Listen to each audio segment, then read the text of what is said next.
Good morning mga lods! Back dito sa ating Chinese Cabbage Farm at ngayon ay natapos na rin yung ating pagtatanim rito. So ayan, so 2023 season at natapos tayo sa October 30, September 30. So papasok na tayo ng October mga lods, kaya binilisan natin yung ating pagtatanim rito. Nasa around, remaining plots kasi dito ay nasa around 11 plots. So ginabi ako rito kahapon hanggang alas 6 at makulimlim na talaga, walang talaga sikat ng araw yung alas 6 dito. At ito yung pinaka-last natin na mga lods. Siguro mga 10 days before tayo nag-umpisa rito. Ito yung 10 days yata o 3 days pa. 1 week. So 1 week. Nasa around sa mga ganyan mga lods. So ito ayan, mapapansin nyo dyan ay napaka-green na siya. So yan po ay sign na nakapag pinitreat na yung kanyang roots doon sa ating soil. At green na siya instead of yellowish yung ating kulay ng ating seedlings. Ayan, so ito yung second batch na medyo mas malaki rin siya. Ayan, dito malaki-laki at marami na rin dyan damo. So mamaya ay sprayan natin yung herbicide yan. So dito ay malaki na rin siya. At dito yung pinakamalaki mga lods. Ayan, magpansin nyo dyan. Ayan, so target natin is October 20 yung harvest ito. Iwan ko kung hahabol siya o hindi. Titingnan natin kung kasi delay ito ng 10 days sa pag-transplant. So titingnan natin kung makaya ba niyang umabot sa mga ganon. So ayan. At dito ay mapansin nyo mga lods yung ating meron kasing dito mga lods, yung mga seedlings na hindi exposed. At diferensya ng exposed at saka hindi exposed. In-expose natin sa labas yung ating seedling para tumibay siya. Ito mga lods ay hindi to exposed. Ayan, nasa loob lang ng nursery. So, pakita ko sa inyo. Ayan, so kagabi lang ay dito nag-transplant tayo dito mga lods. Ayan, so pansin nyo dyan ay talagang weak siya. Kunting init lang, ang ganito na yung nangyari sa kanya. Parang nang lupay-pay siya. Pero yung kanyang talbos mga lods ay healthy naman, walang problema. So ngayon ay sunny day. Merong mga clouds dyan pero makapinitit pa rin yung sikat ng araw. So titingnan natin mamayang gabi o tanghali kung anong mangyayari dito, kasi tingin ko talagang lahat yan magsidapaan. So ayan, pero titingnan natin yung result mga lods, kasi walang tubig ito mga lods, walang dilig ito. So hindi ko kayang diligan ito ganitong napakarami, napaka-time consuming. So mayroon pa tayong trabaho iba. Pipino, meron pa tayong small field doon na kailangan nating linisin. So ayan, steady lang siya dyan. At meron akong technique kasi dyan na pag transplant na hindi na kailangan diligan. So kahit na walang ulan. So ang lang dito mga lods, ang advantage dito yung climate condition kasi ay bumaba na, nasa araw na 27 to 28 degrees sa araw.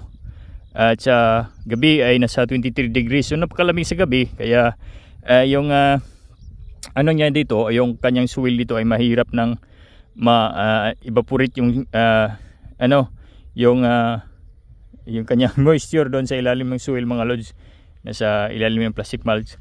So kaya hindi tayo nagdidilig na. So pero na lang kung talagang napakainit ng panahon at kailangan natin magdilig talaga. So kailangan natin yon bibigyan ng oras. Dito kasi ay medyo hindi na masyadong mainit sa tanghali. Siguro kakayanin na ito kahit walang exposure ng ating seedlings. So dito papakita ko sa inyo mga lods yung aking remaining seedlings. Ayan, ito yung seedling na hindi na expose. So napakalaki at napakahaba ng kanyang dahon. Ayan, so dito ay ito yung exposed mga lods. So ito po yung talagang napakatibay na seedling at napakatigas. So kung mapansin nyo dito ay meron tayong mga roots dyan na napakatibay. Ayan, so pansin nyo dyan yung kanyang roots mga lods ay talagang uhaw na sa soil. Ayan, so mapansin nyo dyan. Pero dito sa so sa mga malalaking seedling nito, kukuha tayo ng pinakamalaki. Ayan, so meron pa rin. Ayan, so meron pa rin siyang roots mga lods. Pero yung iba talaga ay hindi na ganong ganda yung kanyang roots. Ayan, so ayan, magpansin nyo dyan. So yung iba talaga yung talagang walang magandang roots na ibibigay, ay ganito yung mangyayari. Ayan, so ayan, pansin nyo dyan, yung mga roots niya ay may talagang medyo may kulang. Ay, hindi po masyadong nagka-penetrate talaga yung mga ganyan. Ayan. So, ito kulang to. Ayan. Hindi katulad dito mga lods na yung roots niya ay talagang ayan. Sulit na sulit yung ilalim. Kasi dito yung pinakailalim niya mga lods, ito kasi yung kakapit dito sa banda na to, dito sa dulo niya. Sa suwil. At saka yung sukat kasi rito mga lods ng sill tray ay nasa around yata ito 1 inch plus or 1 inch. At yung kanyang suwil na ipipenetrate doon sa pagtransplant natin, dito matatouch ito sa kasi sa moisture. Kaya mahirap talaga na matuyuan ito, mahirap siyang patayin. mahirap siya malanta. Ay, hindi katulad nito mga lods na pag hindi masyadong matibay yung roots natin, pag hindi natin in-expose, ito meron siyang roots dito, okay to yung seedling na to. Pero yung iba kasi ay wala. May roots kasi katulad nito, ayan, napaka weak niya dito. Yung kadalasang roots niya na maganda ay nasa mid portion ng ating soil. So hindi po maganda ito mga lods. Ayan. So makikita nyo dyan, ayan, napaka limited ng kanyang roots. Kaya natin i-expose para magkatulad siya ganito mga lods. Ayan, ayan. Yung mga roots na yan, ayan, napakatibay niyan. Ayan. So ganyan ang natin. Ganyan na dapat yung roots ng ating seedling para kahit na walang mga lods, kahit na walang tubig, yung hindi tayo nagdidilig ay talagang matigas yan at talagang nagsusurvive yan kasi yan makikita nyo dyan, ayan. Yan, so napakalalim. So mapapansin nyo dyan ay meron tayong dito hindi in-expose na seedling. Ayan, yumuyok ko na siya at nag-umpisa na siyang malanta. This morning ay napakaganda pa ng kanyang mga lods, kanyang tindig. Ngayon ay talagang dumadapa na. Ayan, so mapansin nyo dyan. So kapag sobrang init ay masusunog yung dahon nito kasi yung dahon kasi nito mga lods ay weak talaga to.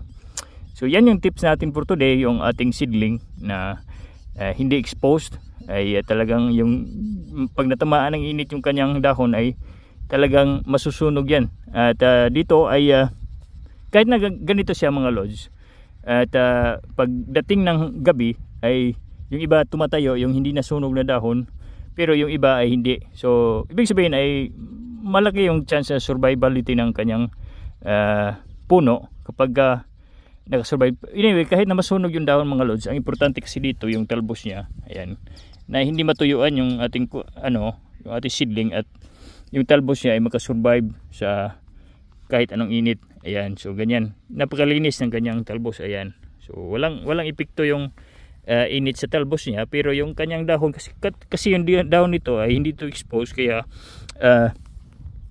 napaka weak niya pagdating sa labas. So ganyan. At meron tayo ditong mga lods, mga seedling na yung last portion natin na seedling na exposed. Ayan, talagang parang walang nangyari. Kahit na gaano kainit mga lods, ayan, makikita nyo dyan, ayan. Parang wala lang sa kanya. Ayan, so, ayan, napakatibay niyan. Ayan, so yan po yung diferensya mga lods, yung exposed at hindi exposed.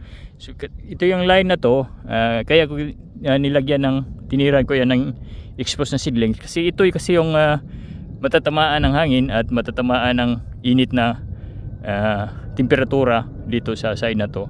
At ito kasi yung kadalasang napaka maliit na hugis kasi lalo na yung seedling natin ay hindi matibay. Ito yung kadalasang nasisira sa hangin at saka sa ulan. So dito at saka sa init dito sa side na to, kaya nilagyan ko siya ng seedling na napakatibay. So ganyan. Siguro yan lang muna yung tips natin for today, yung kaibahan ng seedling na maganda, yung exposed at saka hindi exposed. So ayan, ito ay pag ganito kasing time ng mga lods, expect natin na papasok na tayo sa October, ay hindi na masyadong mainit, kaya ginawa ko yan na hindi ko na-expose yan. So unnecessary na yan kasi pag nasa expose tayo ay siyempre madali siyang matuyuan doon sa labas at kailangan natin magdilig ay check natin buong araw kung hindi na siya natuyuan or hindi. Kaya pag nasa loob kasi ng greenhouse ay marami ako magagawa, hindi ako nagchichik. Umaga lang nagdidilig, tapos pag kinabukasan ay ano ko ulit titingnan. So dito ay ito lang, steady lang siya.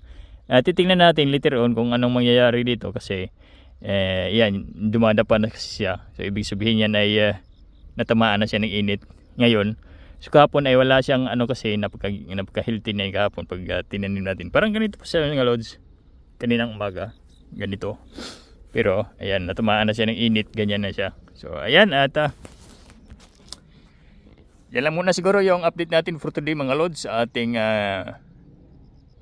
Chinese cabbage. At yung whole processing nito ay same as last year, yung paggawa natin ng Chinese cabbage at same area, pero yung taniman natin ay nag-umpisa tayo sa right, from right to left. Last year ay from left to right. So palitan lang mga lods. Ayan. So yung plastic mallet natin ay recycled. Yan, ito po yung ginamit natin last year. At meron kasing number dyan mga lods. At dinumbering ko yan kasi para ano, ayan, katulad nito. Ayan. Ayan, number 20 na number. Ayan, so dito may nakasulat dyan, number 20. Ayan, pansin nyo dyan. Kasi ano yan mga lods, ganito kasi yan, pag gumamit tayo ng recycled, meron kasing areas na may mga bacteria katulad ng bacterial wilt or yung pagkabulok ng ating Chinese cabbage. Dapat same area lang tayo, same plastic na ginagamit natin para tumama yung areas. Ang ano ko lang dito, yung iba yung plastic mask na ginagamit ko rito ay binaliktad ko, yung iba ay hindi. So ganyan. Pero okay lang yan mga lods, walang problema yan. So baliktaran, hindi. So may iba kasi ay minsan ay may mga ano, may mga bakas na mga ugat-ugat sa mga Chinese cabbage, kaya binaliktad ko para yung ilalim ma-expose at saka yung ibabaw naman na sa ilalim. So ayan, ganyan po yung system natin sa pagtatanim ng Chinese cabbage dito. At ito ay nasa around 10,000 na puno ng Chinese cabbage. Yung una nating batch ay expect din natin na nasa around 75% lang makukuha natin dito doon mga lods, kasi napakainit ng time na transfer natin at isang beses lang umulan. Kaya malaki yung kanyang damage. At expected na yan kasi yung time na yan ay hindi talaga suitable talaga sa Chinese cabbage. Pero meron kasi tayong order na tayo lang ang inorderan. Tayo lang. Actually dalawa lang kami sa limang tao na gumagawa rito ng ganitong uri ng Chinese cabbage, yung ganitong klase, ganitong variety. 5 lang kami rito at yung 2 ay yan yung inorderan kasi yung 3 ay umaayaw kasi sa insekto at sa init.